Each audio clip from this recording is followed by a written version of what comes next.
Radio Malyavant गोष्ठी बेतार केन्द्र को आपण मानक स्वागत। आपण माने सुनी पारुचंती एफएम 89.6 मेगाहर्ट्ज जोगे यह रेडियो रे प्रसारण हेबा परे पुनर्बार हमर रेडियो माल्यवंत यूट्यूब चैनल रे आपण माने देखि परिबे। नमस्कार, मु सुदेशना रेडियो माल्यवंत गोष्ठी बेतार केन्द्र को स्वागत। मालकानगिरी जिला सदर महकुमा आरंभ होइछि सुआदिया आंबर मेला। एहा द्वारा आंबर अभावी बिक्री दूर हेबा सह चाषी और महिला माने बेस दुई पैसा रोजगार करबा सह स्वावलंबी होई पारछंती।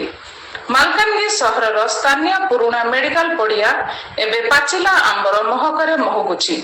जिला प्रशासन और ओरमासर मिलित आनुकूल्य आयोजित एही आंब मेला केवल सुआदिया आंब बिक्रीर माध्यम साजी नाही बरं यह मालकानगिरी आदिवासी चाषी और महिला स्वयं सहायक गोष्ठी सफलतार एक जीवंत उदाहरण पालटिछि। गत 30 मेरु आरंभ होइथिबा एही मेला आसंता जून 5 तारिख पर्यंत चलिबो।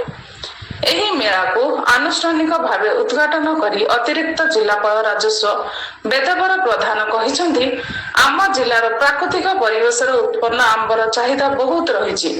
एही मेला माध्यम आमे आमर स्थानीय चाषी मान को सेमान को उत्पादित सामग्रीर सठिक मूल्य देबा सह सेमान को सीधा सड़क बाजार सह जोड़िबा को चेष्टा करूछु।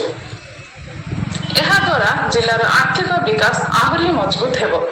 सेहीपरि जिला परिषदर मुख्य निर्वाही अधिकारी दाशरथी सराबू एही प्रयास को प्रशंसा करी कहिसंती एही मेला केवल व्यवसाय नुहे बरं आम ग्रामीण महिला और चाषी परिश्रमर एक सुंदर प्रदर्शनी। वैदेशिक तथा वैज्ञानिक प्रणाली आंब को सुरक्षित भावे पचाई ग्राहकों को विशुद्ध फल जगाइबा दिगरे ओरमास और चाषी माने जो काम करछंती ताहा प्रशंसनीय। एही मेलार प्रकृत कार्यकारी शक्ति साजिछंती ओरमास द्वारा गठित स्वयं सहायक गोष्ठी एवं मल्लिकेश्वर और ग्रामदेवी कृषक उत्पादक संगठन। एमपीओ रो सदस्य माने सीधा सड़क निज बगीचारू आंबबाली बैगणपल्ली टोटापुरी जामकोली दासरी और मल्लिका भली विभिन्न किस्मर देशी आंब संग्रह करी मेला को आनिछंती। एहा द्वारा मध्यवर्ती ग्राहक किंबा दलालक शोषण चाषी माने रक्षा पाइछंती।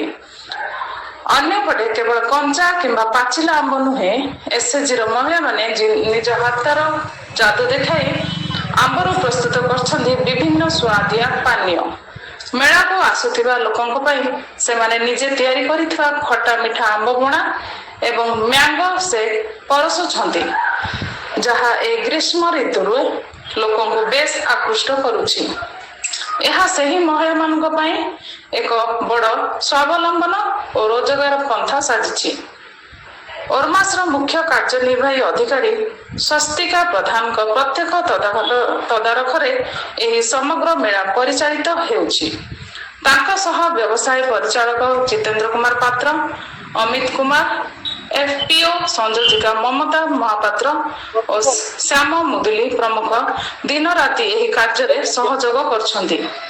जिला परिषदर अधिकारी बालाजी पटनायक, मानस मिश्र, हिमांशु महाराणा और हर्षानंद प्रधान मध्य मेला को सफल करिबारे प्रमुख भूमिका ग्रहण करछंती। मालकानगिरी वासी को एही विशुद्ध और केमिकल मुक्त सुस्वादु आंबर आनंद नेबा सह आम स्थानीय महिला और चाषी भाई मानन को प्रोत्साहित करिया पई जिला प्रशासन तरफ अनुरोध करा जायछि। कुमड़ा वाला आइछ एटा को गाँर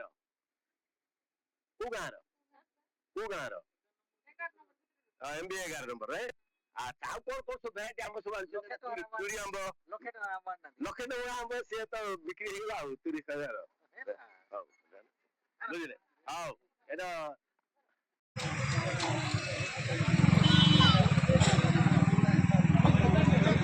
आपण माने देखुचंती गाँ आंब पसरा केमती आमर नीनी माने सब पसरा आंबर भेराइटी आंबर मिली दिसंती।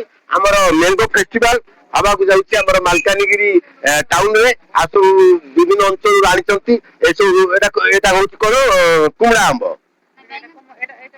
एटा बाइगण पले आंब एटा केट्री एट्री आंब आ एट्री आंब एटा କୁମଡ଼ା କୁମଡ଼ା ଆମ୍ବ ଏଇଟା ହଉଛି